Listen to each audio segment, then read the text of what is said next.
ഇൻഷാ അല്ലാഹ് proud to B a Muslim എന്ന വിഷയത്തിൽ നമ്മോട് സംസാരിക്കാനായി ബഹുമാന്യ പണ്ഡിതൻ അഹമ്മദ് അനസ് മൗലവിയെ ആദരപൂർവ്വം ക്ഷണിക്കുന്നു. അസ്സലാമു അലൈക്കും വറഹ്മത്തുള്ളാഹി വബറകാതുഹു. ഇന്നൽ ഹംദലില്ലാഹ് നഹ്മദുഹു വനസ്തഈനുഹു വനുഅ്മിനു ബിഹി വനതവക്കലു അലൈഹി വനഊദു ബില്ലാഹി മിൻ ശുറൂരി അൻഫുസിനാ വമിൻ സയ്യിആതി അഅമാലിനാ മൻ യഹ്ദിഹില്ലാഹു ഫലാ മുളില്ല ലഹു വമൻ യുദ്ലിൽ ഫലാ ഹാദിയ ലഹു. അശ്ഹദു അൻ ലാ ഇലാഹ ഇല്ലല്ലാഹു വഹ്ദഹു ലാ ശരീക ലഹു വഅശ്ഹദു അന്ന മുഹമ്മദൻ അബ്ദുഹു വറസൂലുഹു അർസലഹു ബിൽ ഹുദാ വദീനിൽ ഹഖ് ലിയുദ്ഹിറഹു അലദ്ദീനി കുല്ലിഹി വലൗ കരിഹൽ മുശ്രികൂൻ.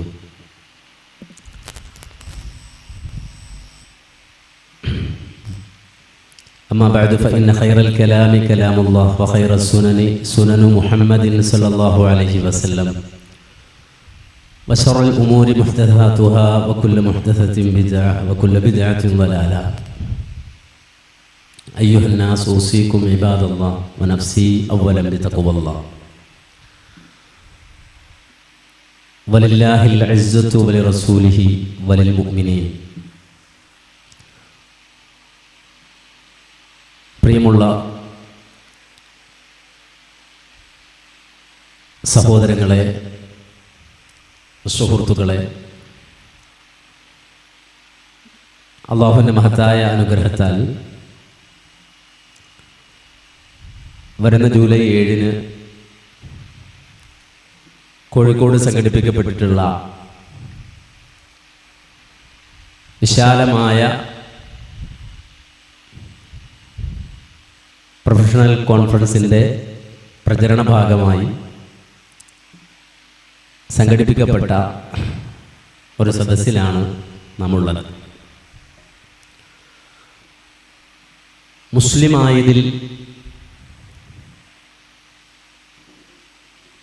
അഭിമാനിക്കുക എന്ന് പറയുമ്പോൾ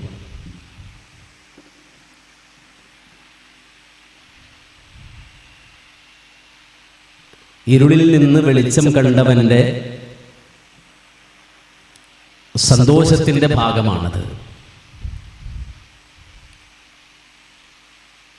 അറിവുകേടുകളെ, അജ്ഞതയെ വിശുദ്ധ ഖുർആൻ പ്രയോഗിച്ച ഒരു പ്രയോഗം ളുലുമാത്ത് എന്നാണ്. അന്ധകാരങ്ങൾ എന്നാണ് അതിൻ്റെ അർത്ഥം.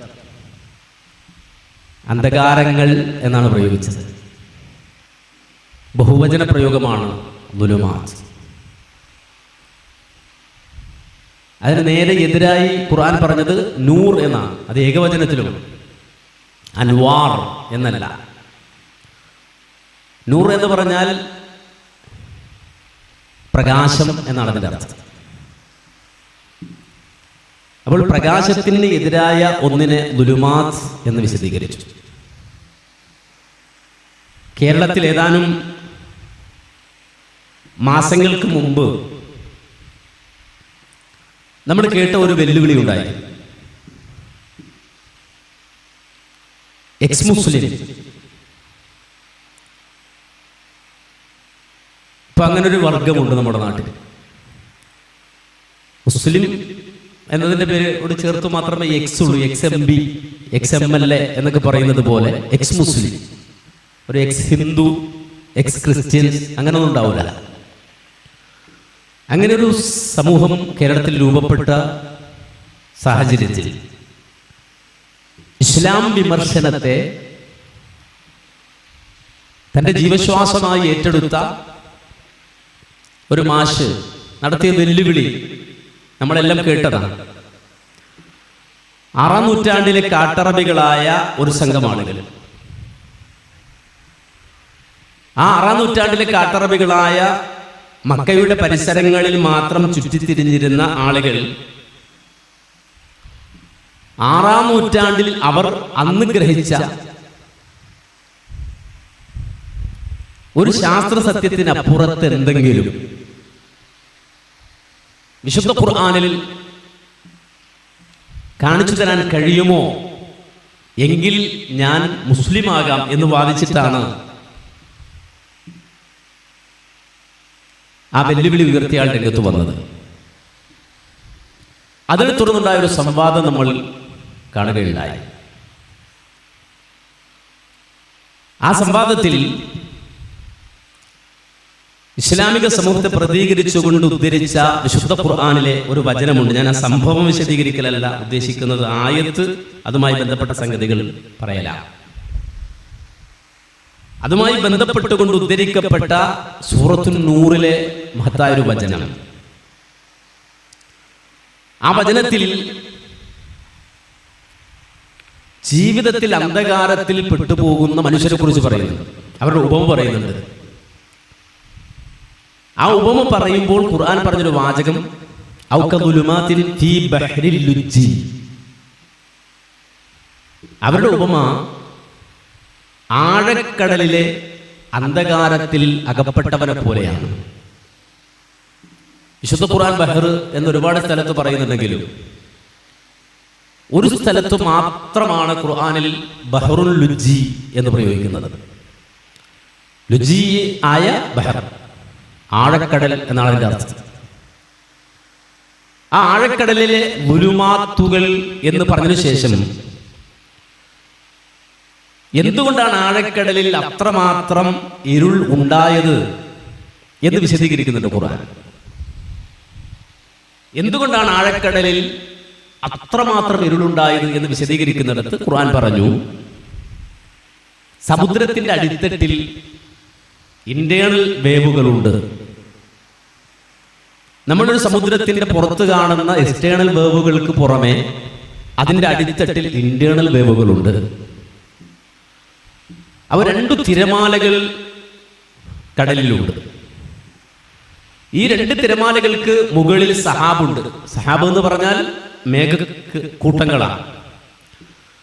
അപ്പൊ സൂര്യന്റെ പ്രകാശം വന്നു കഴിഞ്ഞാൽ മേഘത്തിൽ തട്ടി അതിൻ്റെ കാഠിന്യം കുറഞ്ഞ് മുകളിലുള്ള അതിൻ്റെ തിരമാലകൾ തട്ടി അതിൻ്റെ കാഠിന്യം കുറഞ്ഞ് ആ പ്രകാശം കടലിന്റെ താഴേക്ക് പോകും തോറും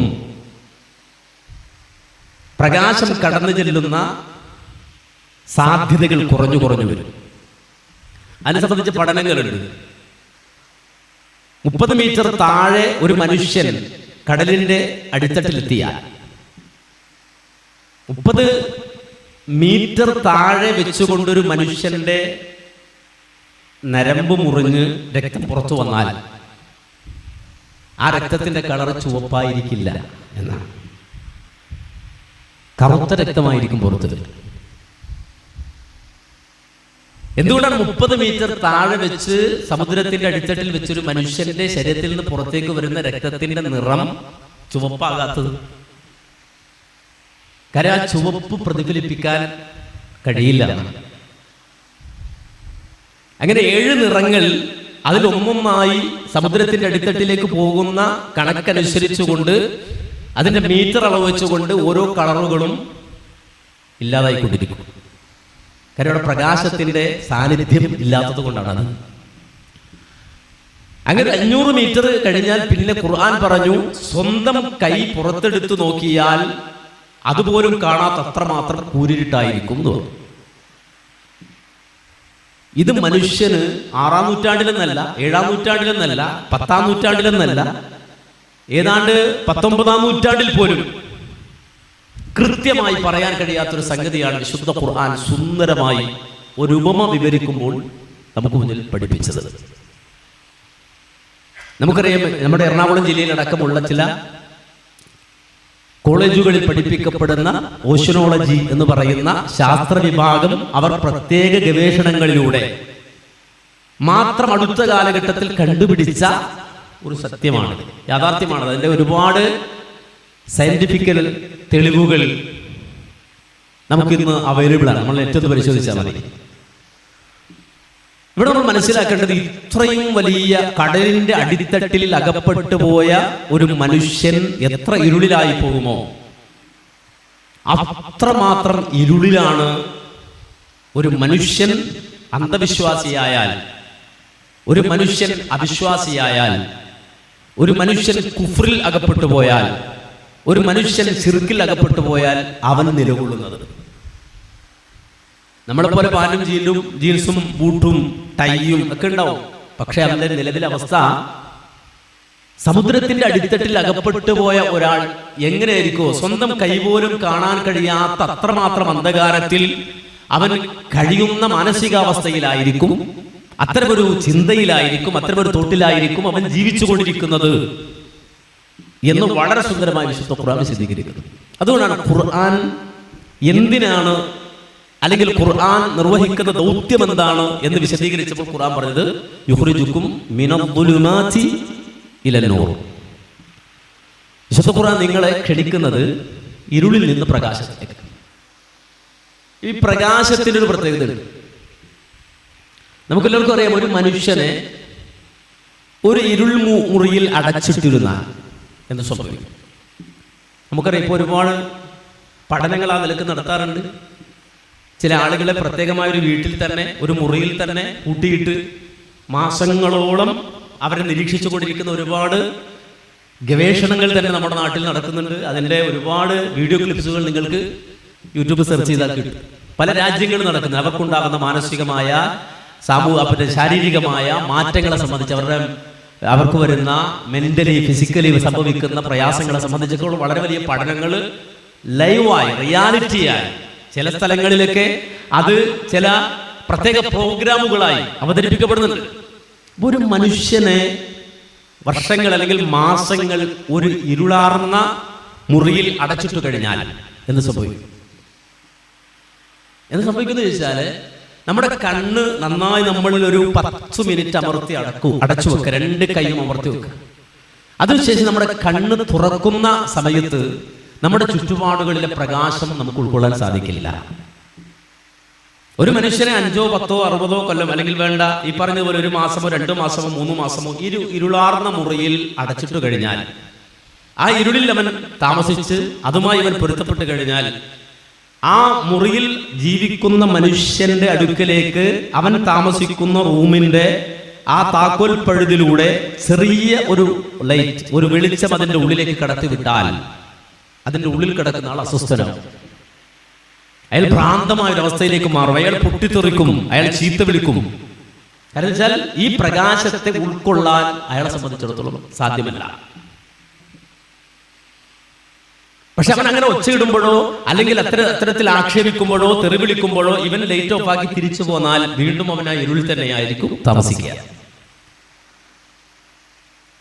എന്നാൽ ഈ ഉള്ളിൽ കിടക്കുന്ന, ഇരുളിൽ കഴിയുന്ന ഒരു മനുഷ്യൻ, അവൻ അന്ധകാരത്തിലാണ്, ഇരുളിലാണ് വർഷങ്ങളായി ജീവിച്ചു കൊണ്ടിരിക്കുന്നത്. അതുകൊണ്ട് പ്രകാശത്തിന്റെ ഒരു കണിക പോലും ഉൾക്കൊള്ളാൻ കഴിയുന്ന ഒരു മാനസികാവസ്ഥയിലല്ല അവനെങ്കിലും മെല്ലെ മെല്ലെ അവനിൽ ഈ പ്രകാശത്തെ ഉൾക്കൊള്ളാൻ കഴിയുന്ന സാഹചര്യത്തിലേക്ക് വരാനുള്ള സാധ്യതയുണ്ടെന്ന് മനസ്സിലാക്കി ഒരാൾ ചെറിയ ലൈറ്റ് കൊടുത്തു. അങ്ങനെ മെല്ലെ മെല്ലെ അത് പ്രകാശിപ്പിച്ച് അവൻ ആ പ്രകാശത്തോട് താതാത്മ്യപ്പെട്ട് പിന്നെ അവൻ ഈ വെളിച്ചം എവിടെ നിന്നാണ് വരുന്നത് എന്ന് അന്വേഷിച്ച് അവൻ ആ താക്കോൽ പഴുതിലിന്റെ അടുക്കൽ വന്നു. ഇവിടെ നിന്നാണ് ആ പ്രകാശം വരുന്നത് എന്ന് മനസ്സിലാക്കി അവൻ ആ താക്കോൽ പഴുതിലൂടെ പുറത്തേക്ക് നോക്കുമ്പോൾ സൂര്യനും ചന്ദ്രനും നക്ഷത്രങ്ങളും ഒക്കെയുള്ള വിശാലമായ ഈ പ്രപഞ്ചത്തിന്റെ വിശാലമായ വെളിച്ചത്തെ ഉൾക്കൊണ്ട് കഴിഞ്ഞാൽ, കണ്ടു കഴിഞ്ഞാൽ, അവന്റെ ഉൾക്കണ്ണുകൊണ്ട് അല്ലെങ്കിൽ അതിന്റെ ആ റൂമിന്റെ ഉള്ളിൽ നിന്ന് അവൻ കണ്ടു കഴിഞ്ഞാൽ പിന്നെ അവന്റെ മനസ്സിൽ ഒരേ ഒരു ചിന്ത ഉണ്ടാവുള്ളൂ, ഈ വാതിൽ തകർക്കുക, പുറത്തിയാടുക. ആ വിശാലമായ ലോകത്തെ എനിക്ക് കാണണം, അറിയണം, മനസ്സിലാക്കണം, ഉൾക്കൊള്ളണം എന്ന ത്വര ഈ ആദ്യം പ്രകാശം കത്തിച്ചവനേക്കാൾ കൂടുതൽ ഇതിന്റെ ഉള്ളിൽ കിടന്നുണ്ടാവും.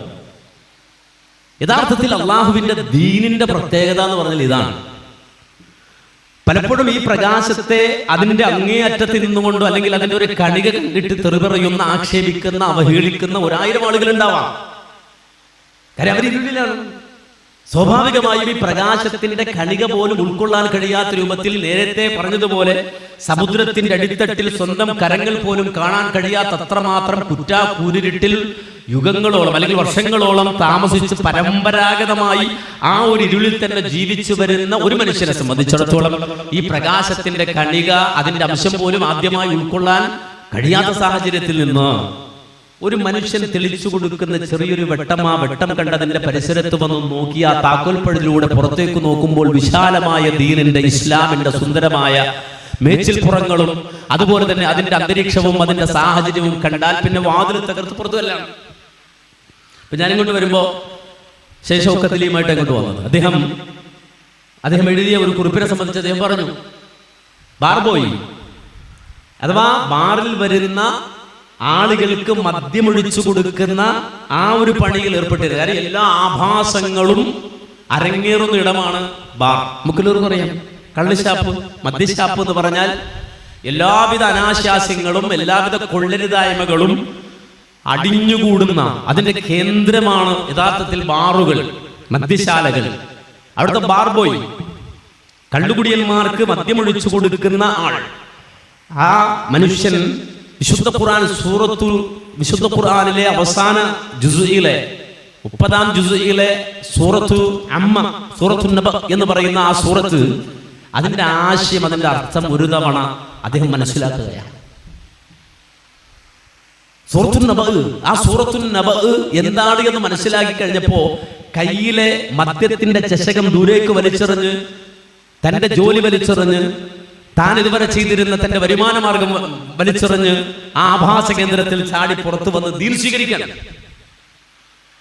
നമ്മൾ മനസ്സിലാക്കണം, ഇസ്ലാം സ്വീകരിക്കുന്ന അല്ലെങ്കിൽ ദീൻ സ്വീകരിക്കുന്ന ആളുകൾ അവരെങ്ങനെയാണ് ഇസ്ലാമിനെ ഉൾക്കൊള്ളുന്നത് നമ്മൾ മനസ്സിലാക്കാം. നമുക്ക് പറ്റുന്നതെന്ന് വെച്ചാൽ നമ്മൾ ജനിച്ചത് മുസ്ലിം കുടുംബത്തിലാണ്, അതുകൊണ്ട് നമ്മൾ ദീൻ പഠിച്ചില്ല. കാരണം വെച്ചാൽ നമ്മൾ ജനിച്ചതിന് ഇവിടെ ആണല്ലോ, പിന്നെ നമ്മൾ പഠിക്കേണ്ടതില്ലല്ലോ, അങ്ങനെയാണല്ലോ നമ്മൾ ചിന്തിക്കുന്നത്. നമുക്കിതിനെ പറ്റി ഒന്നും പഠിക്കേണ്ടതില്ലല്ലോ നമ്മൾ ചിന്തിക്കുന്നത്. നമ്മൾ മനസ്സിലാക്കണം, ദീൻ പഠിച്ചൊരാൾ ഇസ്ലാം സ്വീകരിച്ച് കടന്നു വരുന്നതും പരമ്പരാഗതമായി ആരോ പഠിച്ചതിൽ നിന്ന് അവർക്ക് മാറ്റമുണ്ടായി അവരുടെ മക്കളായി ജനിക്കാൻ ഭാഗ്യം കിട്ടി അങ്ങനെ ജനിച്ചു പോന്നിട്ട് ജീവിതത്തിൽ വിശുദ്ധ ഖുർആനിന്റെ ഒരധ്യായത്തിന്റെ ഒരു വചനത്തിന്റെ ഒരു ആശയത്തെ പോലും തൊട്ടു നോക്കാതെ ജീവിക്കുന്ന ഒരാൾക്ക് ഇസ്ലാമിന്റെ മഹത്വം അറിഞ്ഞോണമെന്നില്ല, ഇസ്ലാമിനെ പറയാൻ തന്നെ കഴിഞ്ഞോണമെന്നില്ല, ഇസ്ലാമിനെ പ്രസരിപ്പിക്കാൻ കഴിഞ്ഞോണമെന്നില്ല, ഇസ്ലാമിനെ പ്രഘോഷിക്കാൻ കഴിഞ്ഞോണമെന്നില്ല. പക്ഷെ നിങ്ങൾ നോക്കൂ, ഓരോ സ്വഹാബികളുടെ ജീവിതവും നമ്മൾ വളരെയധികം ആവേശത്തോടെ വായിക്കുന്നത്. ഈ ഓരോ സ്വഹാബികളുടെയും ജീവിതം ആവേശത്തോടെ നമ്മൾ വായിച്ചെടുക്കുമ്പോൾ ഒരു സ്വഹാബിക്ക് എങ്ങനെ ആവേശമുണ്ടായി അല്ലെങ്കിൽ ആവേശമുണ്ടാകുന്നു എന്ന ചോദ്യത്തിന്റെ ഉത്തരം ഒന്നേ ഉള്ളൂ, അവർക്ക് ജാഹിലിയത്ത് അറിയാം, അവർക്ക് ഇരുളറിയാം, അപ്പോൾ അവർക്ക് പ്രകാശത്തിന്റെ മഹത്വം അറിയാം. കാരണം കൃത്യമായ ഗൈഡൻസ്, ഏത് വിഷയത്തിലാണ് ദീൻ കൃത്യമായ ഗൈഡൻസ് നൽകാത്തത്? ഏത് സബ്ജക്ട് ഒരു മുസ്ലിം അവൻ പ്രൗഡാകുന്നത് ആദ്യം തന്നെ എങ്ങനെയെന്ന് ചോദിച്ചാൽ, ആദ്യമായി അവൻ ഉൾക്കൊള്ളുന്ന ലാ ഇലാഹ ഇല്ലല്ലാഹ് എന്ന തൗഹീദിലാണ്. നിങ്ങൾ ആലോചിച്ച് നോക്കൂ, ഒരു മുസ്ലിം അവൻ പ്രൗഡാകുന്നത്, അവൻ സ്വീകരിച്ച ആദർശം ഏറ്റവും മൂല്യവത്തായ അവനെ ഏറ്റവും അഭിമാനിയാക്കുന്ന ആദർശമാണ് ലാ ഇലാഹ ഇല്ലല്ലാഹ് എന്നുള്ളത്. നമ്മുടെ എല്ലാവരും നിസ്കാരത്തിൽ അല്ലാഹു അക്ബർ എന്ന് കൈകെട്ടിയതിനു ശേഷം പറയുന്നൊരു വാചകമുണ്ട്, എന്ത്? വജ്ജഹ്തു വജ്ഹിയ ലില്ലദീ ഫതറ അസ്സമാവാതി വൽ അർള ഹനീഫൻ മുസ്ലിമൻ വമാ അന മിനൽ മുശ്രിക്കീൻ. നിങ്ങൾ മനസ്സിലാക്കണം, ആ വാചകം ആദ്യമായി അത് പ്രഖ്യാപിച്ചത് 4000 കൊല്ലത്തിനപ്പുറമാണ്. ചില ചരിത്ര പണ്ഡിതന്മാർക്കിടയിൽ അഭിപ്രായ വ്യത്യാസം, അതിനപ്പുറം എന്ന് പറയുന്നത് 4 സഹസ്രാബ്ദം എന്ന് പറഞ്ഞാൽ ബിബ്ലിക്കലായ ഒരു കണക്കുകൂട്ടലാണത്. ഖലീലുല്ലാഹ് ഇബ്രാഹിം അലൈഹി സ്വലാത്തു വസ്സലാമിന്റെ ജീവിതത്തെ കുറിച്ച്. എന്നാൽ അതല്ല, അതിനപ്പുറമാണ് എന്നൊക്കെ വാദിക്കുന്ന ആൾക്കാരുണ്ട്. ഞാൻ ആ ഒരു കണക്കിന്റെ പിറകെ പോവുകയല്ല. ചുരുങ്ങിയതൊരു 4000 കൊല്ലത്തിനപ്പുറത്ത് എന്ന് പറഞ്ഞൊരു വാചകമാണ് അത് പറഞ്ഞത് ബാബിലോണിയിൽ നിന്നാണ്. ബാബിലോണിയുടെ പ്രത്യേകത എന്താണെന്ന് ചോദിച്ചാൽ, ജ്യോതിഷികളായ ആസ്ട്രോളജിസ്റ്റുകളായ ആളുകൾ ധാരാളം ജീവിച്ചിരുന്ന പ്രദേശമാണ് ബാബിലോണിയ. അവിടെ നിന്നാണ് ഈ ശനി, ചൊവ്വ, രാഹുകാലം, ഗൗളികകാലം, സിഹിർ, ഇജാതി ഏർപ്പാടൊക്കെ ഉണ്ടായത് ഈ ബാബിലോണിയയിലാണ്. ഖുർആൻ അത് പറഞ്ഞിട്ടുണ്ട്, ഈ ബാബിലോണിയയിലെ ജനസമൂഹം അവർ ആകാശ നിരീക്ഷകരായി രാശികളെ സംബന്ധിച്ച് ഉള്ള പഠനം നടത്തുക, അതുപോലെ തന്നെ ജ്യോതിഷികളാവുക, അത്തരം മന്ത്രതന്ത്രങ്ങളിൽ ഏർപ്പെടുക. അങ്ങനെ ജീവിച്ച ഒരു സമൂഹത്തിനിടയിൽ ഖലീലുല്ലാഹ് ഇബ്രാഹിം അലൈഹി സ്വലാത്തു വസ്സലാം കടന്നു വന്നിട്ട് അവരോട് സംവദിക്കുകയാണ്, സംവാദം നടത്തുക. സ്വാഭാവികമായും ശാസ്ത്രലോകത്ത് ഇടപഴകുന്ന അതിന്റെ നല്ല വശത്തോ മോശമായ വശമോ രണ്ടിലൊന്ന് ഉപയോഗിച്ചുകൊണ്ട് പ്രവർത്തിച്ചുകൊണ്ടിരുന്ന സമൂഹത്തോട് അവരോട് സയന്റിഫിക് ആയി ഡിബേറ്റ് ആയിരിക്കും നടത്തിയിട്ടുണ്ടാവുക ഖലീലുല്ലാഹ് ഇബ്രാഹിം അലൈഹി സ്വലാം. അപ്പൊ അവരെ സംബന്ധിച്ചിടത്തോളം അവർക്ക് ആ 4000 കൊല്ലത്തിനപ്പുറത്തുണ്ടായിരുന്ന അറിവ് വെച്ചുകൊണ്ട് അവര് ചിന്തിക്കുന്നത് ലോകം നിയന്ത്രിക്കുന്നത്, മഴ പെയ്യുന്നത്, അതുപോലെ തന്നെ അന്തരീക്ഷം ഉണ്ടാകുന്നത്, നമ്മൾ ജീവിക്കുന്നതൊക്കെ ഈ രാശികൾ മുഖേനയാണ്.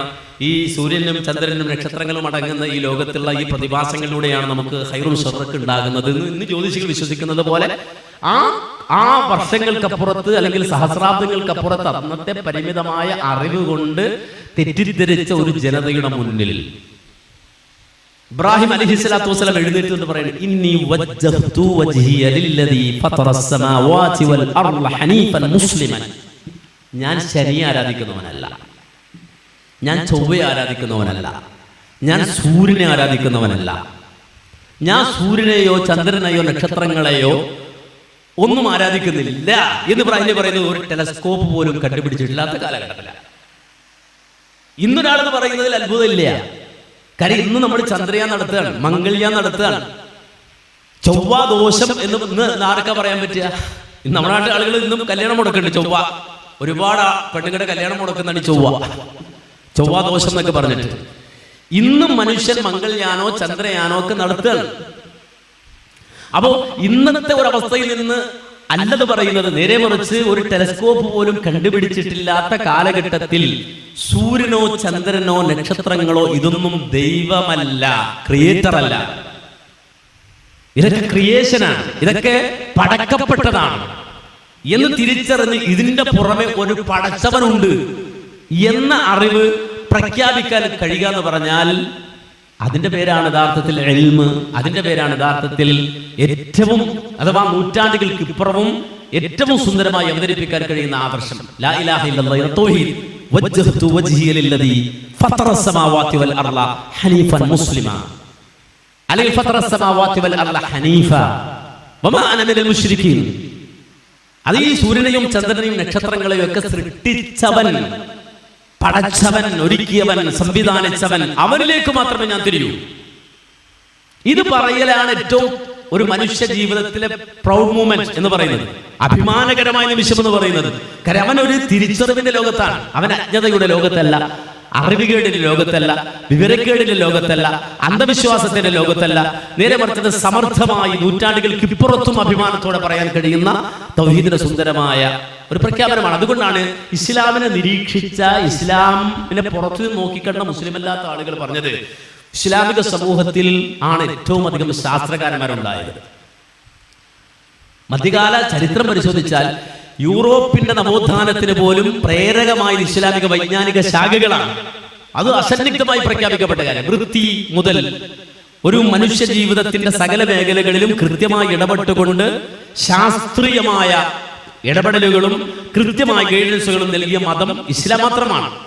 ആ ഇസ്ലാമിക സമൂഹത്തിന്റെ ഈ നവജാഗരണത്തിനും മുന്നേറ്റത്തിനും കാരണമായത് തൗഹീദാണ് എന്നാണ്. അള്ളാഹുവിന്റെ വിശ്വാസമാണ്, അള്ളാഹുവിന്റെ സൃഷ്ടികളാണ് ഈ പ്രപഞ്ചത്തിലുള്ള സർവ്വതും എന്നുള്ള ആ ഒരു ബോധവും ഇതിനെ പഠിക്കലാണ് അള്ളാഹുവിനെ അറിയാനുള്ള മാർഗമെന്ന തിരിച്ചറിവിലൂടെയാണ് ലോകത്ത് മധ്യകാല സമൂഹത്തിൽ ഏറ്റവും അധികം ശാസ്ത്രകാരന്മാരെ ഇസ്ലാമിക സമൂഹത്തിന് ഉൽപ്പാദിപ്പിക്കാൻ കഴിഞ്ഞത് എന്ന് വളരെ കൃത്യമായി നിരീക്ഷിക്കുന്നുണ്ട്. അപ്പൊ നമ്മളത് മനസ്സിലാക്കേണ്ടതുണ്ട്. ഇനി അവിടെ നിങ്ങോട്ട് നിങ്ങൾ നോക്കൂ, ഏത് രംഗത്ത് എല്ലാവരും കഴിഞ്ഞ ദിവസം ലഹരി വിരുദ്ധ ദിനം, ആന്റി നാർക്കോട്ടിക് ഡേ എന്ന രൂപത്തിൽ ആചരിക്കുകയാണ്. എന്താണ് ഈ ലഹരി വിരുദ്ധ ദിനത്തിൽ സമൂഹത്തിന് മുന്നിൽ പറയാനുള്ളത്? മനസ്സിലാക്കണം. ഒരു ദിവസം ആചരിച്ച് ലഹരി വിരുദ്ധ ദിനം എന്ന രൂപത്തിൽ പ്രഖ്യാപിച്ചു കഴിഞ്ഞാൽ ലോകത്തോട്, മാനവികതയോട്, ചുറ്റുപാടുള്ളവരോട്, ന്യൂ ജനറേഷനോട്, നമ്മുടെ ക്യാമ്പസിൽ പഠിക്കുന്ന മക്കളോട്, കോളേജിൽ പോകുന്ന മക്കളോട്, യുപിയിലും അതുപോലെ തന്നെ LP-യിലും പഠിക്കുന്ന മക്കളോട് ലഹരി വിരുദ്ധം എന്ന രൂപത്തിൽ എന്താ നമുക്ക് പറയാനുള്ളത്? ഗവൺമെന്റിന് പറയാൻ പറ്റുമോ? നമ്മുടെ ഗവൺമെന്റിന് ഇത് പറയാൻ പറ്റുമോ? കാരണം വെച്ചാൽ സർക്കാർ വരുമാനത്തിന്റെ ഏറ്റവും നല്ലൊരു പങ്ക് ലഹരി വിറ്റ് കിട്ടുന്ന മുതലാണ് എന്ന് പഠിപ്പിക്കപ്പെട്ടവരാണ് നമ്മള്. ഏറ്റവും കൂടുതൽ ടാക്സ് കിട്ടുന്നത് നമ്മുടെ നാട്ടിലെ സിഗരറ്റ് കച്ചവടത്തിലൂടെയും അതുപോലെ തന്നെ മദ്യ കച്ചവടത്തിലൂടെയുമാണ് തിരിച്ചറിയുന്ന ആളുകൾ നമ്മള്.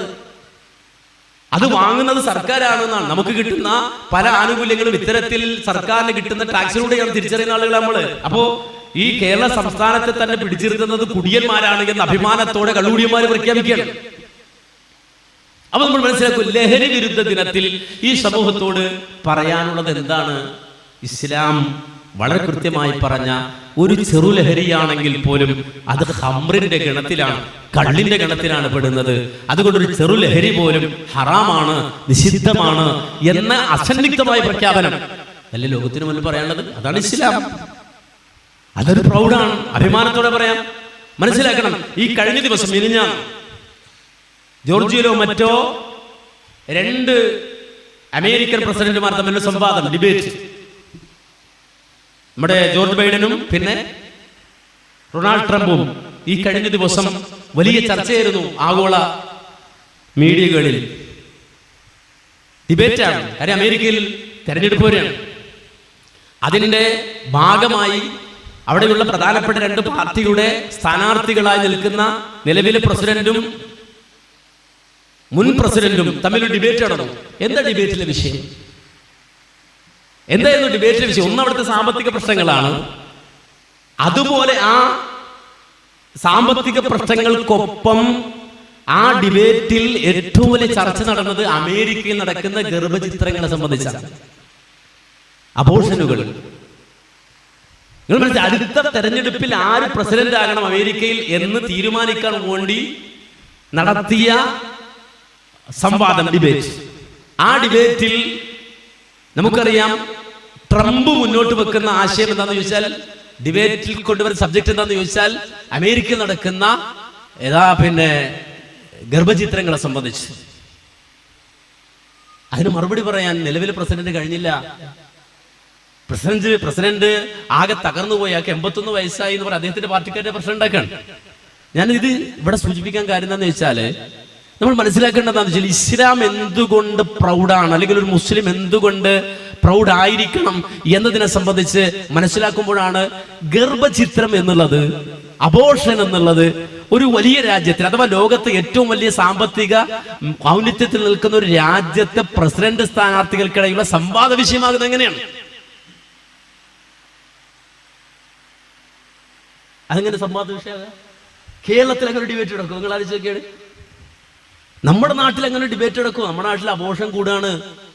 എന്തുകൊണ്ട് അമേരിക്കയിൽ അതൊരു പ്രസിഡന്റ് സ്ഥാനത്തേക്കുള്ള ചർച്ചയിൽ വരുന്നു എന്ന് ചോദിച്ചതിന് കൃത്യമായ ഉത്തരമുണ്ട്. എന്താ ഉത്തരം? കാര്യമല്ലോ, ഇന്ന് അമേരിക്ക നേരിടുന്ന ഏറ്റവും വലിയ പ്രശ്നം എന്താന്ന് വെച്ചാൽ ചെറിയ മക്കൾ അബോർഷൻ ചെയ്യണം. ഓരോ കുടുംബത്തിന്റെ പ്രശ്നമാണ്. അവിടുത്തെ പെൺകുട്ടികളുടെ പ്രശ്നമാണത്. അവിടെ പെൺകുട്ടികൾ അനുഭവിക്കുന്ന പ്രയാസമാണത്.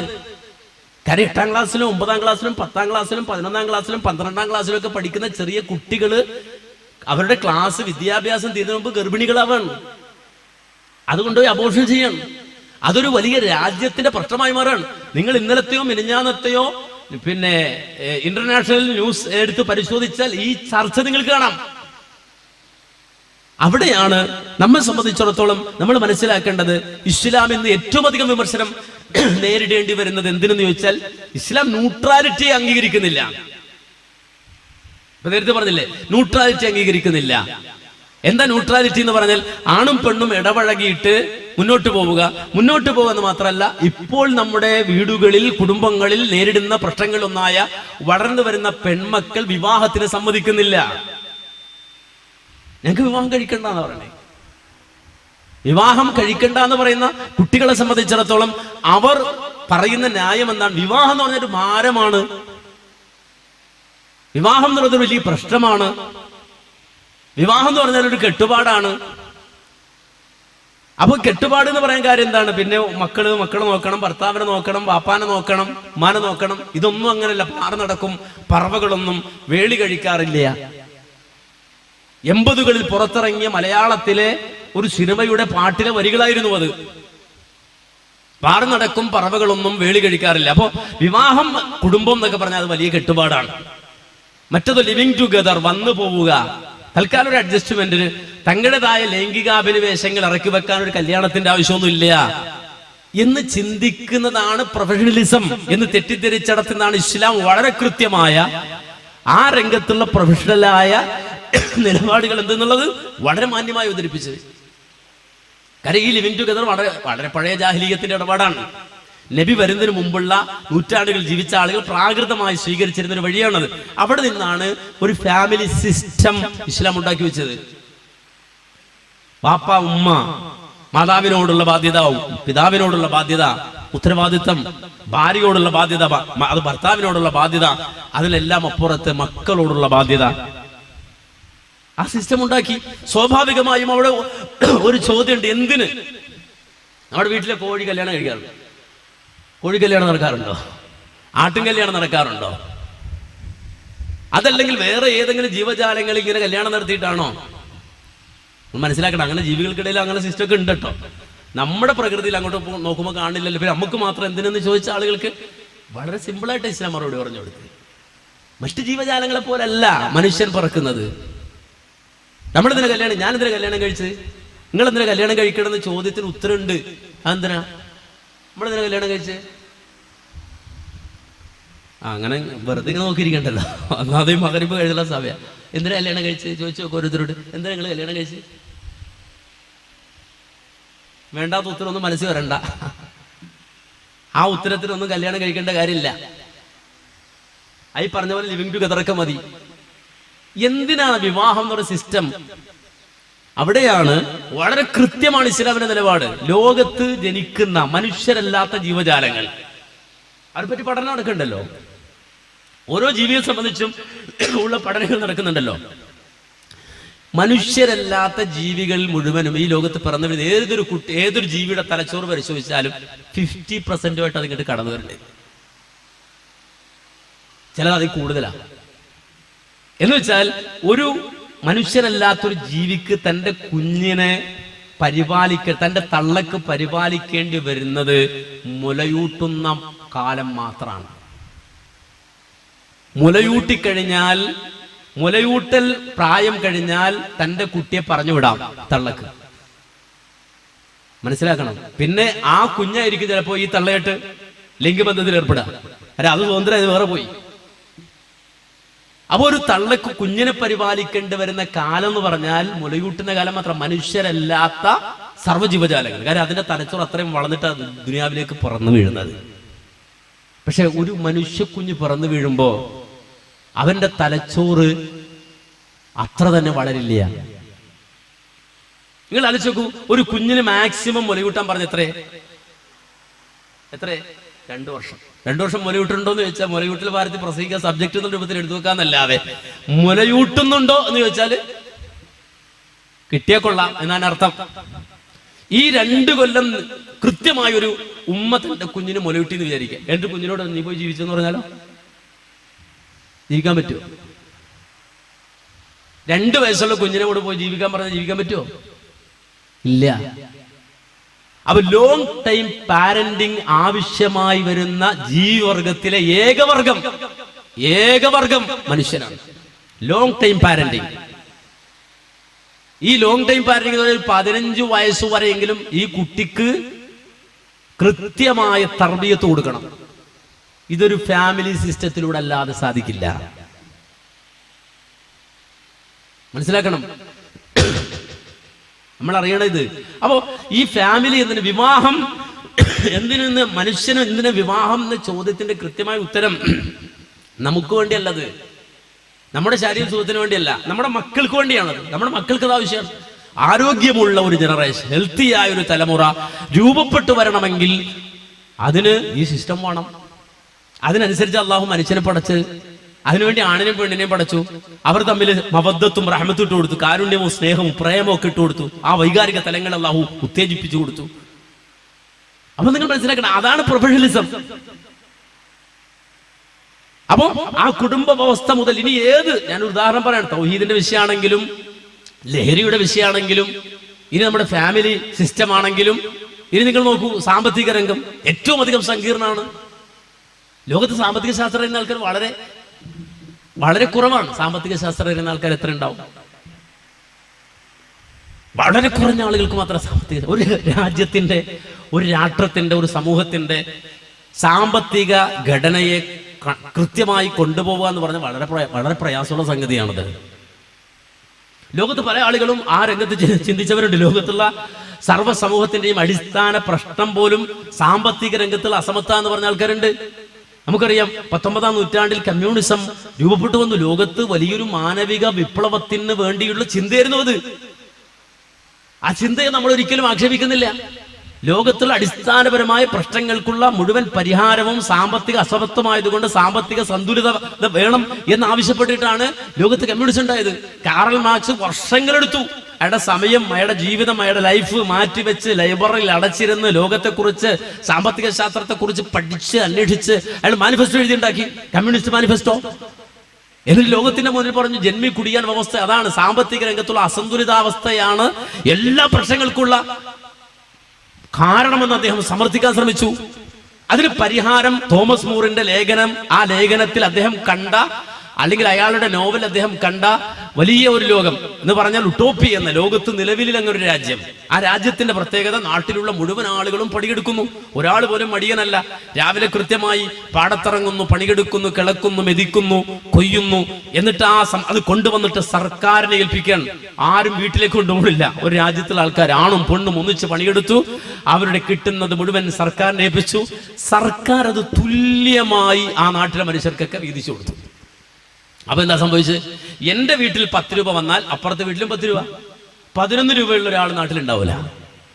അപ്പൊ സർക്കാരാണ് കൊടുക്കുന്നത്. നാട്ടുകാർ പണിയെടുക്കുക, സർക്കാരിനെ ഏൽപ്പിക്കുക, സർക്കാർ എല്ലാവർക്കും തുല്യമായി വിധിച്ചു കൊടുക്കുക. അങ്ങനെ വരുമ്പോൾ നാട്ടിൽ മുതലാളിയും തൊഴിലാളിയും ഇല്ലാത്ത അവസ്ഥയുണ്ടായി, ജന്മിയും കുടിയാനും ഇല്ലാത്ത അവസ്ഥയുണ്ടായി. എല്ലാവരും സാമ്പത്തികമായി സമത്വത്തിലായി. അപ്പോൾ അവിടെ ശാന്തി വിളയാടി, അസൂയയില്ല, പരദൂഷണമില്ല, എല്ലാവരും ഒരേ മനസ്സ്, ഒരേ സ്വസ്ഥമായ ജീവിതം, പകയില്ലാത്ത ജീവിതം. അങ്ങനെ ആയി എന്നുള്ള ഉട്ടോപ്പി എന്ന തോമസ് മൂറിന്റെ ലേഖനത്തെ വായിച്ച് ആവാഹിച്ച് അതിനനുസൃതമായ ലോകക്രമത്തെ കെട്ടിപ്പടുക്കാൻ വേണ്ടിയാണ് യഥാർത്ഥത്തിൽ കമ്മ്യൂണിസ്റ്റ് മാനിഫെസ്റ്റോ എഴുതി ഉണ്ടാക്കി സാമ്പത്തിക സമത്വം ഉണ്ടാക്കാൻ ശ്രമിച്ച്. ലോകത്ത് ഒരു പഞ്ചായത്ത് നടപ്പാക്കാൻ പറ്റിയോ? ഒരു പഞ്ചായത്തിൽ ഇല്ല. ഉണ്ടായില്ലെന്ന് മാത്രമല്ല, തകർന്ന് തരിപ്പണായി. സർചക്രവർത്തിമാർ റഷ്യ ഭരിക്കുമ്പോൾ ആ റഷ്യയിലേക്കാണ് ആദ്യമായി കമ്മ്യൂണിസം കടന്നു വന്നത്. അവർക്ക് മോഹന വാഗ്ദാനങ്ങൾ നൽകി. നമ്മൾ കൊയ്യും വയലെല്ലാം നമ്മുടേതാകും പൈങ്കിളിയെ എന്ന് പാട്ട് കേട്ടു. ഇതെല്ലാം നമുക്ക് കിട്ടും എന്ന് ചിന്തിച്ചു.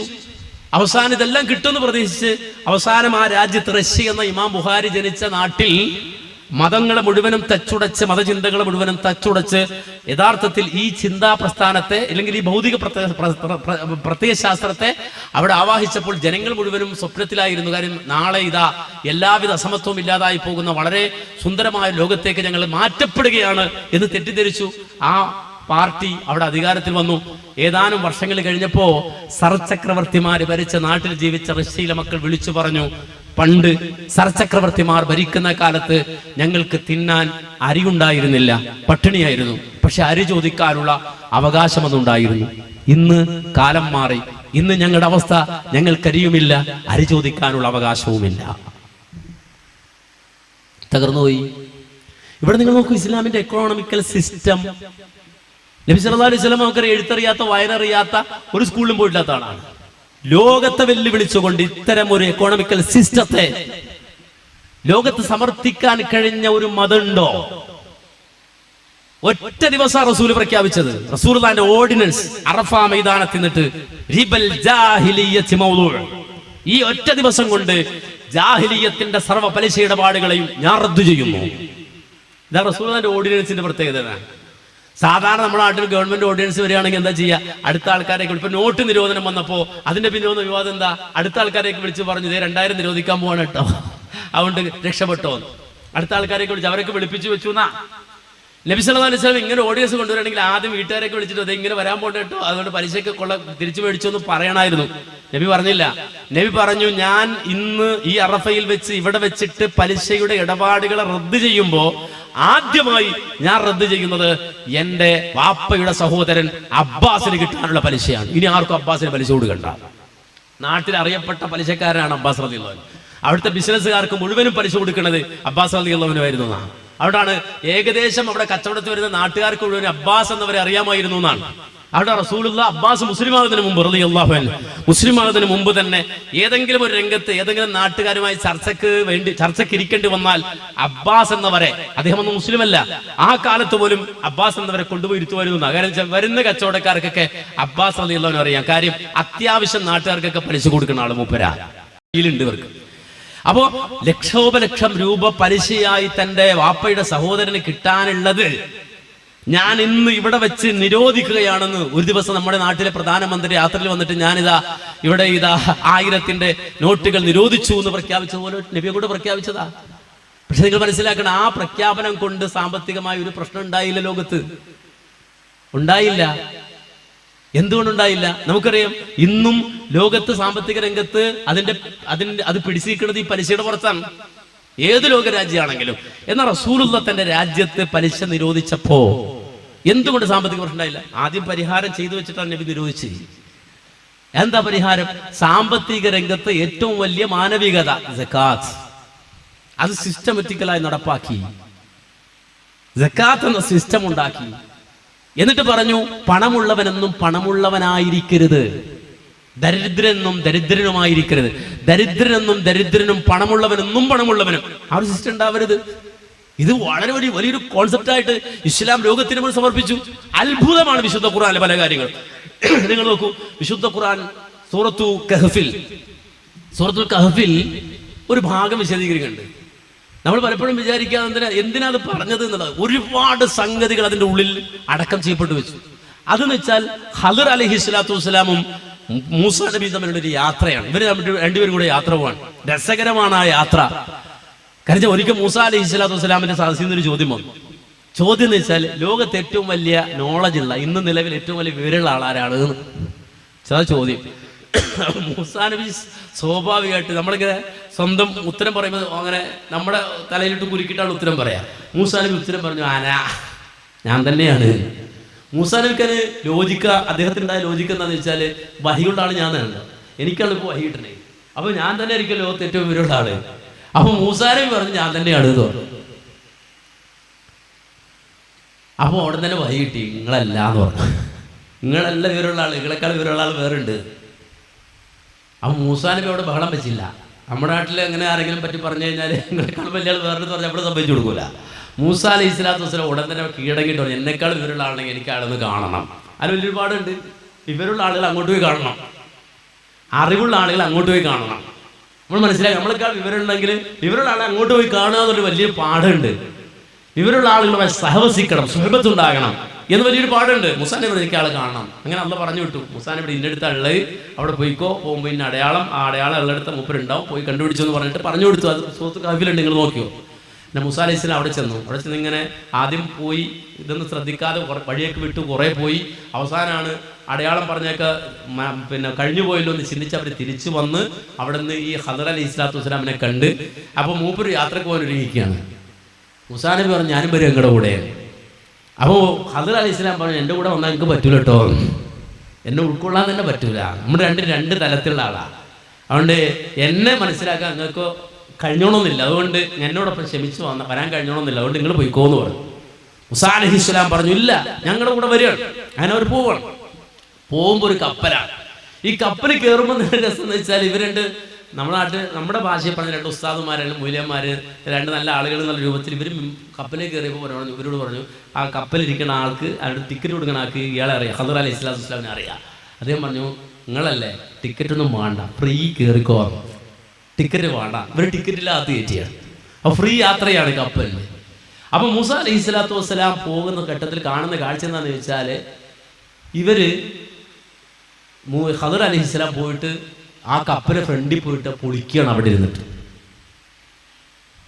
മൂസാ നബിക്ക് ദേഷ്യം പിടിച്ചു. മൂസാ നബിയുടെ ദേഷ്യം ഒരു ദേഷ്യമല്ല, 1.5 ദേഷ്യമാണ്. അപ്പോൾ പലപ്പോഴും നമ്മൾ കണ്ടിട്ടുണ്ട്, മൂസാ നബി പണ്ടിങ്ങനെ നടന്നു പോകുമ്പോൾ വഴിയിൽ കിബിത്തി ആൾപ്പെട്ട ആൾ, ബനു ഇസ്രായേൽപ്പെട്ട ഒരാളെ പിടിച്ച് അടിക്കണുണ്ട്. അപ്പം ഈ ഇസ്രായേലിൽ തല്ലുകൊണ്ടിട്ട് ആകെ വിഷമിച്ചിരിക്കുമ്പോഴാണ് മൂസാ നബി ഇങ്ങനെ പോണേ.